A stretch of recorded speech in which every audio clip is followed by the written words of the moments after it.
Napakadaming nagtatanong sa akin kung ano ba raw ang ginagamit kong facial wash or facial scrub. Actually, facial scrub ang ginagamit ko. Eto po yun, no? Garnier. Eto siya guys, maganda siya gamitin lalo na kapag ma-pimples ka, lalo na kapag ma-oily ka, ma-oily yung face mo, maganda gamitin to. Nakaka-brighten kasi nga po, meron siyang vitamin C. Nakaka-tighten siya ng pores natin kasi nga may scrub. Ayan siya, oh. Yan po ang magandang gamitin na facial wash or facial scrub. Bago kayo mag-apply ng iba't ibang mga products na nilalagay nyo sa inyong face, pag naghilamos kayo, gamitin nyo ang Garnier. Maganda po talaga gamitin to siya guys, as in, matanda o bata, maganda gamitin to.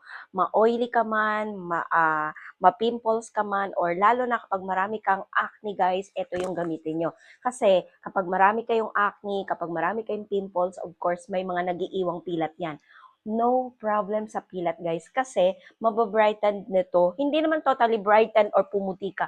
Mababrighten lang po talaga kapag meron kayong medyo mga pachi-pachi or sugat-sugat or scars na naiiwan mula doon sa problem nyo sa skin. Garnier guys, maganda po talaga gamitin to. Maliit lang yung binili ko kasi nga meron pa akong isa na ginagamit, hindi pa naman ubos, kaya pang sample sa inyo, ito yung ginagamit ko sa mga nagtatanong. Yes, ito yung ginagamit ko. At ang amoy nito, gustong-gusto ko yung amoy nito kasi parang amoy gamot lang siya.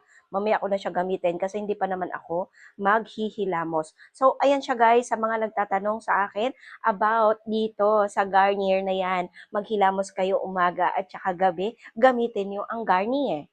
Garnier. O, diba? Ang arte ko. Ang dami kasi mga nagtatanong sa akin, Ma'am, ano po bang ginagamit niyo? Lalo na doon sa sa huli kong vlog about doon sa aking moisturizer na 345 cream from Dr. Althea. Maganda po talaga gamitin yon. Ang dami mga nagtatanong sa akin about sa facial wash ko. Well, sa totoo lang guys, ang dami kong ginagamit or sinusubukang facial wash. Pero paulit-ulit, bumabalik ako dito kasi maganda po talaga to. As in, maganda siya guys.